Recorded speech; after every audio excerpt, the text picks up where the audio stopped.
After all is said and done, when do we stand or will we just run? Did Medgar Evers die in vain? Have things progressed or do they remain the same? If they can shoot a black man for taking a stand on principle, thinking themselves invincible, making a sham of that word they call justice, how can we trust this? It's time to discuss this. Welcome to an Appalachian Summer Festival Online 2020. Tonight, as a part of the Friday Night Center Stage series, we will be in conversation with the artistic director of the North Carolina Black Repertory Company, Mr. Jackie Alexander. To begin, let me introduce myself as your host for this evening's interview. My name is Ray Miller, and I currently serve as the director for the theater and dance program here at Appalachian State University.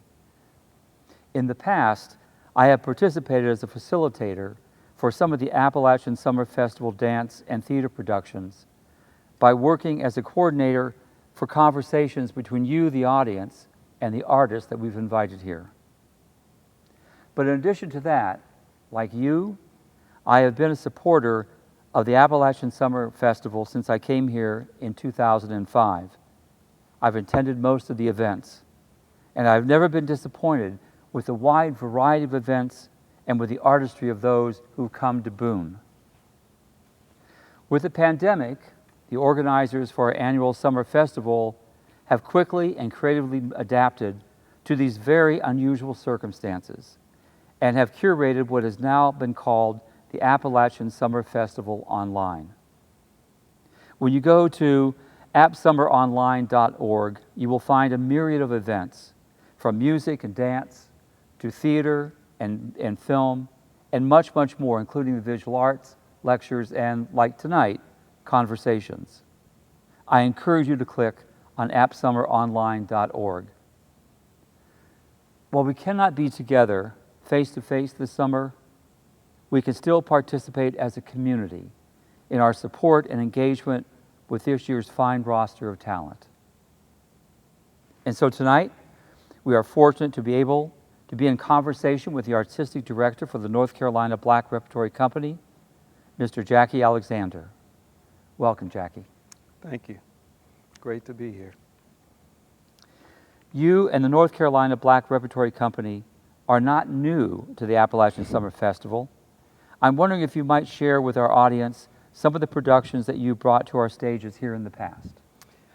Well, our first production was 2017. I actually took the job as artistic director in 2016 and was lucky enough to start up the partnership the following year. And we've been back every year. 2017, we brought Maid's Door. The following year, we brought The Legend of Buster Neal, which is actually a play I wrote. And in 2019, we brought Plenty of Time. And it's been an amazing experience. Great houses. We've actually had people from the shows, you know, because our festival follows a month later in the odd numbered years. And last year, 2019, I must have received at least 20 emails from people. We saw the show in Boone, we loved it. Now we're at the festival, we're going to see Jelly's Last Jam. So it's been a great partnership. We look forward to it. We're very disappointed, you know, as with everyone, with seasons and planning being canceled. But I still got my trip up to Boone to do this interview. So, you know, it's great. So thank you for having me to be back up. We're very pleased to have you. The North Carolina Black Repertory Company has been around for a long time, since at least 1979. I remember hearing about it in the early 80s when I was still in grad school out in the University of Oregon. Its history is long. It is varied. Just about every luminary has been through this company. I'm wondering if you might share with those audience members that maybe don't know something about the 40-year history. How did this company get started, and what has it done over the past 40 years? It's a great story for artists to hear, because it's all about one man taking control of his creative destiny. Our founder, Larry Leon Hamlin, was an actor living in New York and LA, and he had to return home to take care of his father. His father was sick. When he came back, like 1978, he realized there was no theater created by or produced for the African American community in Winston-Salem. He still wanted to be an actor. He had to be in Winston-Salem, so he decided, I'll create it. If it doesn't exist, I'll create it. He started by just reaching out to the community. He started a program called Living Room Theater to raise money. It was really quite brilliant the way he designed it. He would charge one family $100 that would cover a performance in your home for that family, but it also would bring theater to a disadvantaged home. So for that $100, he would reach out to people who could support the arts and also bring art to people who couldn't afford to see it. That grew. People rallied behind him. Of course, the African American community in 1979 in Winston-Salem, they were thrilled that this young man had come, and he's like, we're going to do work for you. You're going to be first in our minds in programming. We're going to present you in a light that's true to who you are. And that was rare anywhere. You know, there's still issues with representation. So in 1979, that was a big deal. And the community rallied behind him. Within a couple of years, actors were flying in from New York to do shows. And of course, 10 years later, a master promoter. You know, I only met him one time and it was very brief, but he decided, I'm going to create a National Black Theater Festival. And I'm going to get everybody to come to Winston-Salem. Now, most people probably would have stopped right there. How are you going to convince everybody to come to Winston-Salem, North Carolina for a festival? But Dr. Maya Angelou happened to be a professor at Wake Forest at that time. He presented the idea to her. She's all about can do. You know, that was who she was. If you want it, make it happen. And at the first festival, she convinced the cast of the off-Broadway play The Blacks, you know, to come down. Oprah Winfrey was at the first festival. So all of these amazing theater legends showed up in Winston-Salem. And all of a sudden, it was the place to be for Black theater. Now, this festival, I'm saying, is going to be a nuclear explosion. This festival is going to be a nuclear explosion. It's going to be marvetastic. And when we leave here, in addition to leaving $15 million to the local economy, we're going to leave a big hole in the city where it won't be here because the explosion would just have wiped it out. That was 1989. The first festival was in 1989. 1991, Harry Belafonte and Sidney Poitier were the co-chairs. So you've got Dr. Maya Angelou, Ossie Davis, Ruby Dee, Sidney Poitier, Harry Belafonte, James Earl Jones. These are the people who were showing up, again, in Winston-Salem. Mr. Hamlin convinced all of these people to show up in Winston-Salem. And at that point, it's the place to be. You know, you want to be there. So that allowed the company to grow a national reputation. The festival has grown and has an international reputation. I mean, in 2019, we had productions from South Africa, from London, Canada, the United States. It was our biggest production. As of 2019, the festival has generated over $235 million for the economy of Winston-Salem. My first festival as a director, I brought a show in 2005, and I always tell people it was the most amazing experience. It really was everything society says African Americans are not, you know, and that was just beautiful. And the energy of the people. I often tell this story when I got to Winston-Salem. I'm told when Mr. Hamlin proposed doing the festival in Winston-Salem, a lot of the community was like, we don't know about, you know, that many black people descending on the city at one time. The National Black Theater Festival is one of the most historic and culturally significant events in the history of black theater. Today, since I've arrived in 2016, there's not one single person, regardless of race, nationality, whoever you talk to about the festival, they light up. You know, it's what Winston-Salem is. I was in London.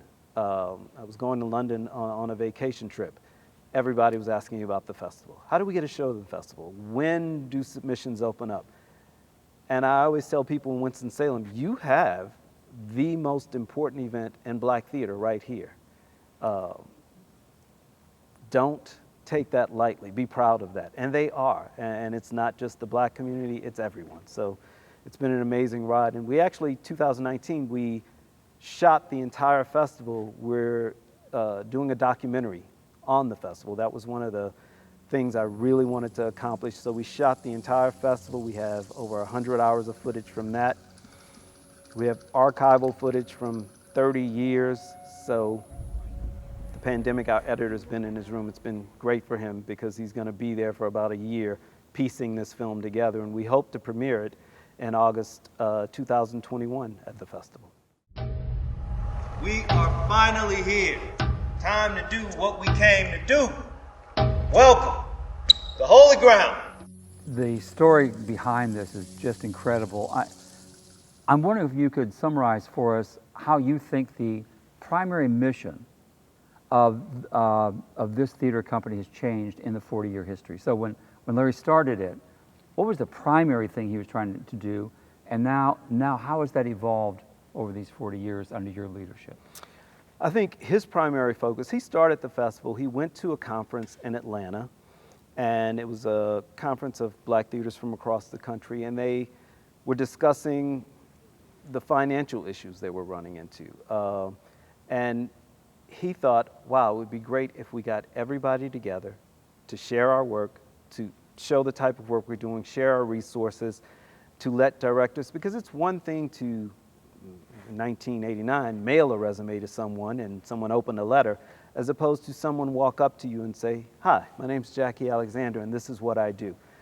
He wanted people to be in the same room. He wanted to connect people who were doing theater in Arizona, people who were doing theater in Milwaukee. It's easy for New York and LA to connect, but theater is all across the country.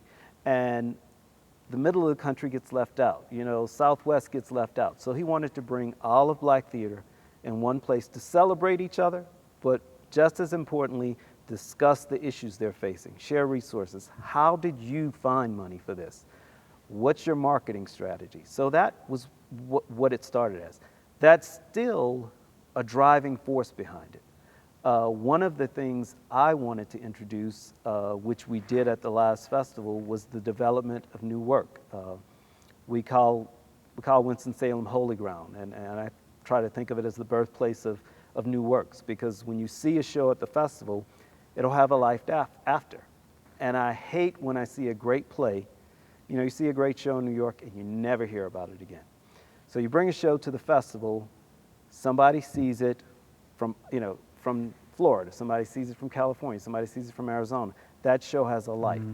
So in 2019, we introduced a new program called the Sylvia Sprinkle Hamlin. It's named after Mr. Hamlin's wife, who's our executive producer now.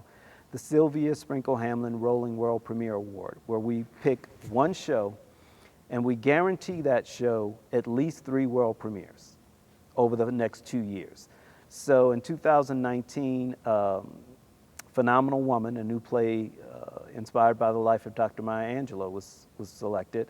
It's written by Nambi Kelly. That show was supposed to premiere in May at our theater. It was canceled, or rescheduled, I should say. We didn't cancel it, we rescheduled it. So it will open at our theater. We're not sure when yet, but after it opens, it will move on to Hattie Lou in Memphis, and then on to the Ensemble Theater in Houston. So I would love that every festival we give one show, we're going to create a life for it. You know, in major cities where the playwright can become known, where the play has a life beyond that first production. And continuing to bring new shows. We're committed to doing 1 world premiere per season. That's something I introduced. Again, just that driving force of finding new playwrights, discovering new voices, because it's difficult to get a show produced. There are limited venues. People like to see what they know. So, an unproven playwright, if we don't know you, if we don't know the play, it's very hard to get someone's ear to put $100,000 behind it and put a show up. So that's been our goal is, okay, we're gonna give it a home. Once we give it a home, it's gonna be at the festival, which will put it in front of the whole country, and just hopefully discover a new generation of playwrights. Wow, that's great. Many of the people here who attend the festival here are not just interested in performance, they're also interested in what goes on behind the scenes, what makes things happen. That's why a lot of times they will participate in talkbacks or conversations or lectures. So could you tell us just a little bit about what it takes for your company to exist in terms of what are some of the other personnel and what are their contributions to your effort? The drama that takes place off of the stage, which is just as good as the drama that takes place on the stage. Wow, you know, people, it is fascinating, and there's so many names and so many people go into that.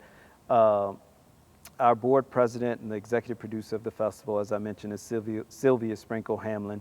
She's the driving force behind the company. Mr. Hamlin died in 2007, and when you lose a personality that big, it's really hard to fill those shoes.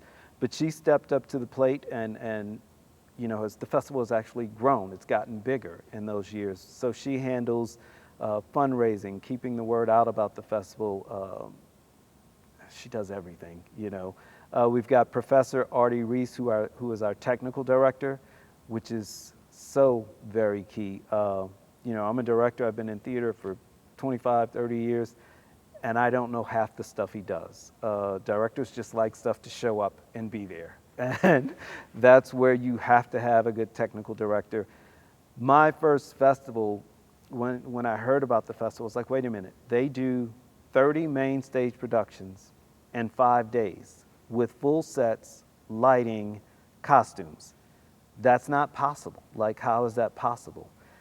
I still don't know how he manages to pull that off, but you know, sometimes they go pick up sets, sometimes they build the sets, but I really have to stop on, I don't know how he pulls it off, but as a technical director, that's really key.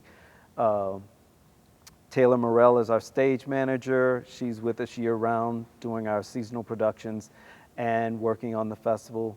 One of our newer employees is Clarielle Marsh, a graduate of the School of the Arts in North Carolina and in Winston, and she does the list. You know, we're a small staff. That's the other thing, and Clarielle handles, I really don't even know where to start. I don't know where most things are, and she's my first call. Again, as a director, it's like, I need this. I don't know how to do it, though, and she's my first call. Lorente Hamlin, who's Leon Hamlin's son, handles all our graphics, all of our web design. Again, you know, as I'm talking about it, these are all areas that I know nothing about. Like, I don't know what he's doing. I just know, like, Lorente, I need the site updated, or where's this stored?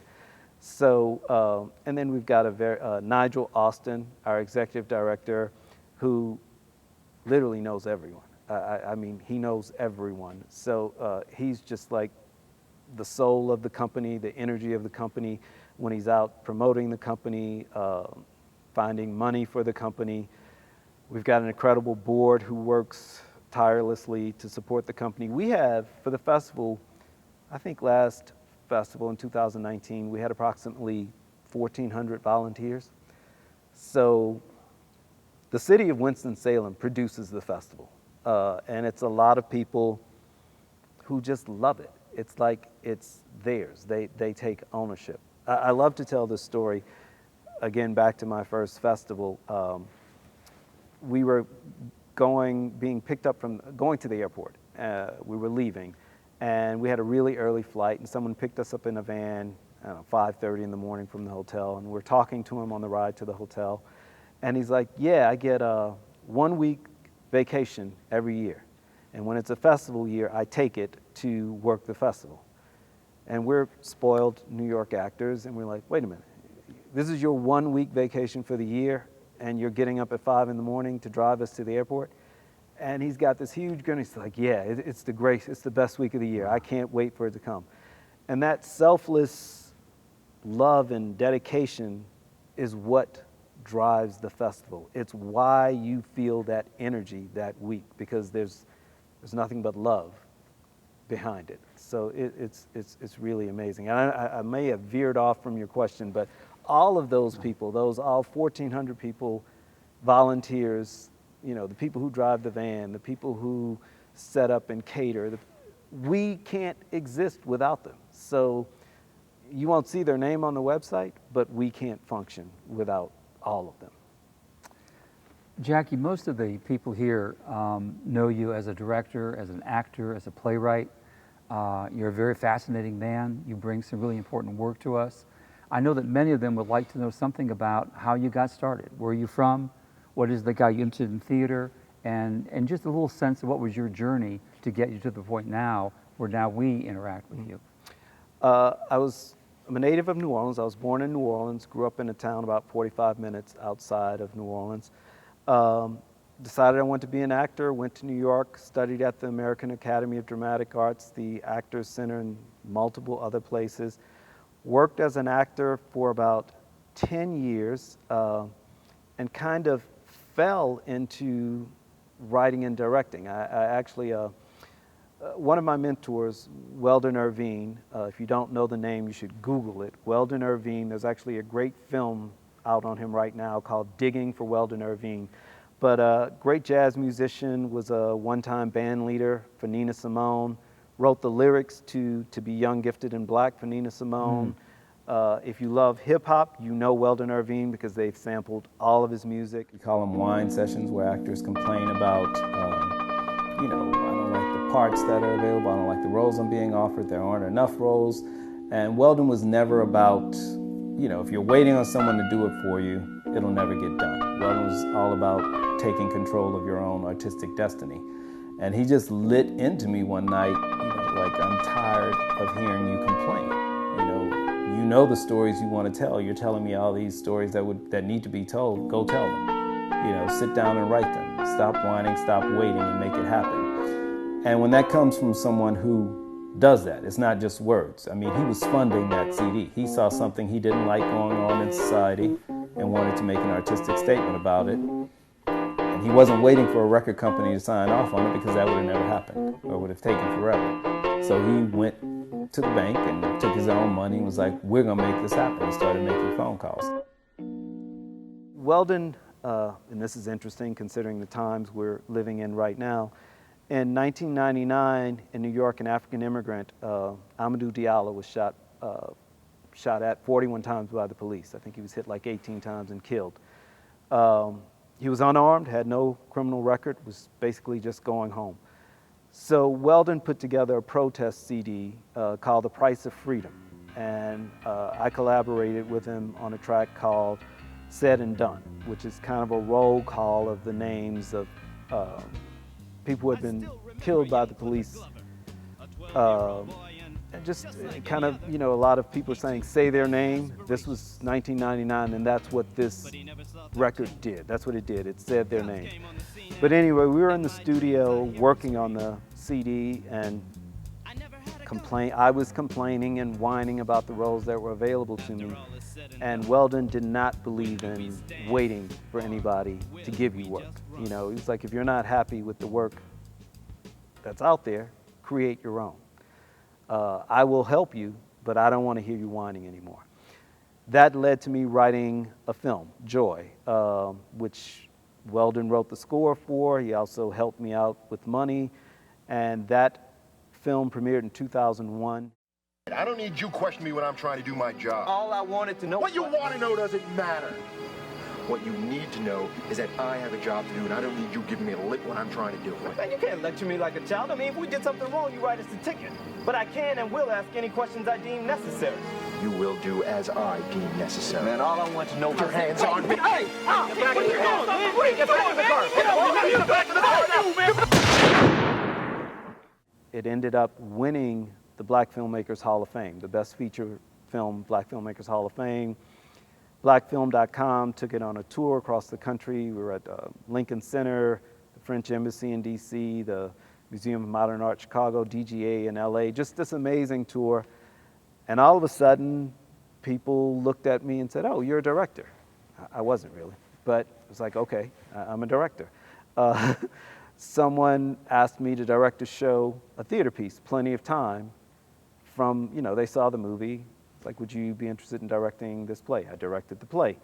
Diane Gettyman, who was the editor on Sidney Poitier's Measure of a Man, was a VP at Putnam and Penguin and everywhere else, called me in her office after seeing the film and was like, would you like to write a novel? I've kind of had a blessed existence over the past 20 years. And I was like, are you kidding me? And she worked with me for 10 years, finished the book, got it published. Marjorie Moon, who's been like the godmother of my theater career, brought me to the Billie Holiday Theater, started allowing me to direct, write plays. My first theater piece, The Desire, was produced at the Billie Holiday in 2007. I worked as a producer and director there for about 8 years. Then I was named artistic director. I worked as artistic director at the Billie Holiday. I think I was the second artistic director, maybe the third, but there hadn't been many. And they actually closed. The theater was being renovated, so they were going to stop producing for a couple of years. And right when that happened, I got a call saying Miss Mabel Robinson was retiring as artistic director of NC Black Rep. And I'd established a relationship with NC Black Rep over the years, and they had saw the work I'd done at the Billie Holiday, and they were like, would you be interested in coming to interview for artistic director of NC Black Rep? And I was like, NC Black Rep that produces the festival? You want me to be?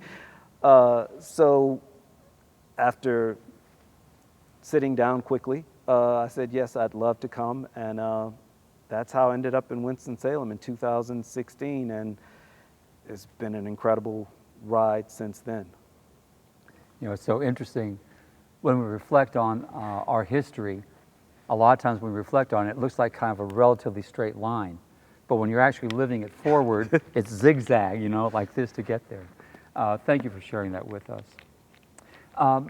Would you please tell us a little bit about what was on the docket? What was on the docket for 2019-2020 for the theater company? What were you able to produce, and what has been put on hold? Can you kind of give us a sense of that now? We were really excited about 2019, 2020. We had the biggest festival in history in August 2019, so that was a great way to kick it off. We then did Nativity According to the Gospels, our theater, our holiday show. We had one show with about 1,100 people, which was the biggest audience that had ever seen an NC Black Rep show outside of the festival. So that was great. And TCG, Theater Communications Group, presented us with an award at their gala in February. At the end of February, SETC, Southeastern Theater Conference, presented us with an award at their conference in Kentucky. So we're on this roll. And then we had our teen theater program, which is a training program for kids 13 to 19. We did that and did a production for them. And this was all leading up to 2 world premieres. I mentioned we like world premieres, so we had 2 world premieres. One by Cynthia Robinson, Freedom Summer, which actually was supposed to be at an app festival this summer. That was supposed to premiere at NC Black Rep in March. And then in May, the piece we commissioned on Dr. Maya Angelou, Phenomenal Woman, was also a world premiere that was going to be a rolling world premiere, was supposed to premiere in May. So a week before Freedom Summer was to open, we had rehearsed the show, set was built, costumes were ready, actors were in place. We had to shut it down. And it happened so fast, and I imagine everybody has the same reaction. When you look back, it's like you just did not see it coming. So they're here, and all of a sudden, it's over. And you don't know. There was so much uncertainty. There is still so much uncertainty. What do you do? But we were committed to those 2 world premieres, so what we did is we pushed them to our 2020-2021 season. Unfortunately, that meant the shows we had in place for that season, we had to move those out. But the beautiful thing is all of the playwrights. I mean, I can't imagine you have a world premiere of your show and the producer calls and says, we can't do it. And I had to make that call to 3 different writers. Every single one of them was like, I completely understand. It'll happen when it's supposed to happen. We have to take care of each other right now. Cynthia Robinson, her spirit was just amazing. Nambi was like, oh, that just gives me more time to write. I'm trying to write a play about Dr. Angelo. I could use all the time I can get. So everyone had this real positive attitude that it will happen. And we're committed to producing those shows. So we actually pushed Phenomenal Woman to August because we were thinking everything will be okay. And we found out the world will not be spinning in August, so we moved it to December. But again, who knows? But right now, we're hoping to produce Phenomenal Woman in December and Freedom Summer in May of 2021, and then bring it to the App Festival in the summer of 2021.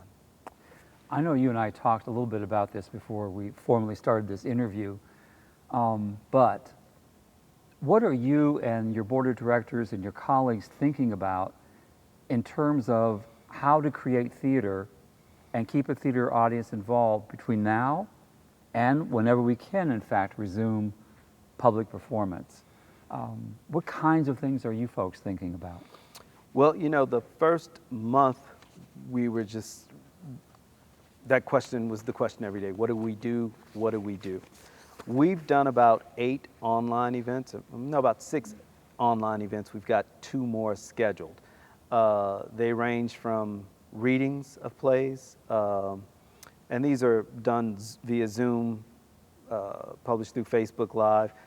We've done kind of a variety show on the background of the company. We had performances from actors in LA, Sacramento, New York, New Orleans, like literally from all over the country. And because of our national audience, it's kind of helped us connect, you know, because we connect with people in North Carolina all the time. We have a North Carolina mailing list for our shows, about 10,000 people, but we've got 100,000 people nationally. So we've been able to reach out and just entertain people, and they seem to be so grateful, and kind of what we were talking about, that there's a thirst. People miss the arts. So, you know, this is just via Zoom with iPads, and you know, sometimes the quality can be a little tricky if the internet connection isn't great. But we're looking at doing some live stream events. We're actually working on a partnership with an app festival. Hopefully we'll be doing something together soon that's a live streamed production, full quality theater production, all the lighting, set, costumes, and everything. So that's one of the methods. It's live streaming some events. We're looking at doing outdoor readings and performances where people can be socially distanced. Again, one of the issues is the uncertainty of what you can do. But so it changes from day to day. But we've got a pretty full schedule lined up, bringing back our teen theater online or limiting the class size. But in times like this, artists create. So you just have to find a way to be creative and continue to produce work. I can't believe that I'm going to ask you this question in light of the comment that you made before about making that CD in 1999, Say My Name. Mm-hmm. And now here we are a couple of weeks after the murder of George Floyd, and our country has gone up in flames regarding that. Not just our country, all over the world now has reacted to that murder and to issues surrounding issues regarding race. I have 2 questions. One, could you respond to us about how you respond to this just as a human being? And then the second is, as a theater artist, what should be our response? As a human being, it's heartbreaking to watch someone die in front of you. That's the only thing I can say. It's just heartbreaking to watch. As a community, it's exhausting. Like I said, that was 20 years ago. And 20 years before that, you know, I'm sure my parents have stories that, you know, these pale in comparison. But progress, I understand progress is slow, but I think people are just exhausted. They're exhausted. And as I say that, the answer is you cannot allow yourself to be exhausted, because you have to find something to re-energize yourself as an artist, as a community, as a nation, to push for change. And I think that's what we're seeing now. I was actually in a call last night with Guy Johnson, Dr. Angelo's son. We were talking about the production. And he said, there have been protests for over 10 days in a row. I don't think that's happened in half a century. And he was like, but that's a good thing. People are re-energized. And he actually made a comment. He was like, I think President Bush brought on Obama. I think Obama brought on Trump. And hopefully this will bring on, the change we need. So finding a way to stay creative, making your voice heard. And it's not always the big things. Change starts locally. Change starts in, affecting a group of kids can be a monumental change. Just educating them on what's happened, presenting them with the opportunity for education to move forward. Local police departments, local elections, you have to vote. Sometimes artists get frustrated and, I'm not voting, it doesn't make a difference. It does. That's the process, that's the democratic process. We have the numbers, but we have to make our voice heard. So you cannot allow yourself to be exhausted by what understandably is, it's not too articulate, is exhausting. You're just tired. But for change, you have to keep pushing. So as an artist, keep creating, keep pushing for the change you want to see happen. And again, it doesn't have to be the whole nation. You don't have to change the whole nation in a day. Change what's in your backyard. If everybody does that, the nation will change. I really appreciate your response to that. We're all living under the guise of the pandemic, the economic fallout, and now issues of race are coming up to us. It does feel as though it is a time for significant change, and we're ready for that, I think. This last question I want to ask, I wrote it out. I want to make sure I ask this to you because I want to connect you with the patrons and the audience that we have here. Do you have any further thoughts about what we here in Boone and in Western North Carolina can or should be doing in light of the canceling of live performance?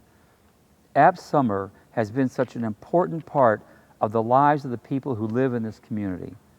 The performances, the talkbacks, the lectures, the sculpture walks, the films have all contributed in very meaningful ways to the people in this area. But now we feel kind of like a boat cut loose from its mooring, and we want to be doing something meaningful.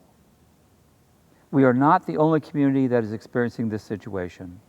And so my final question to you, what do you think we can and or should be doing at this time? You don't need me to answer that. I've got some inside information and know you've got a staff that is working diligently to make that happen. This is part of it. This is happening. An email just went out with a whole list of events that are scheduled for July. I know we've been in conversations, like I mentioned, on live stream events. So the artists here are doing what needs to be done. They're not allowing themselves to be paralyzed by what's going on. They're working.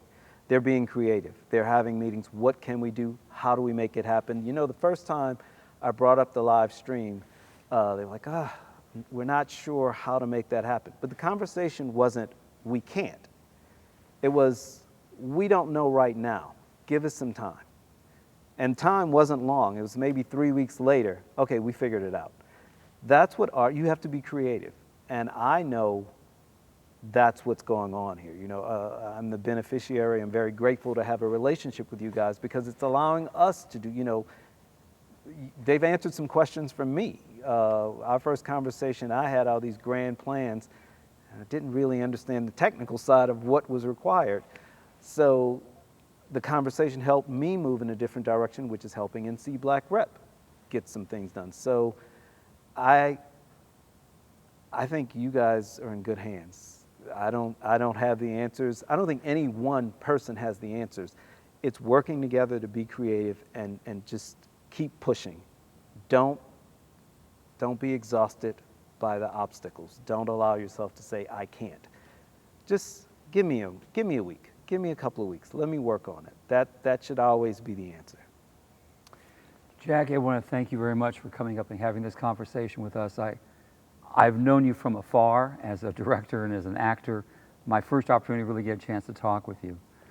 I wish we could shake hands, but we cannot. So let's do what they do in Thailand and simply do a wave. To those of you in the audience, I want to thank you very much for participating with us. I think it would be remiss if I did not thank Denise and all of the cohorts of the people that worked with her to be able to create and to sustain this summer festival that's been so much a part of us. So if you're interested in learning more, please go to appsummeronline.org for the remainder of the events. Again, thank you very much, and thank you, Jackie. Thank you. After all is said and done, when do we stand, or will we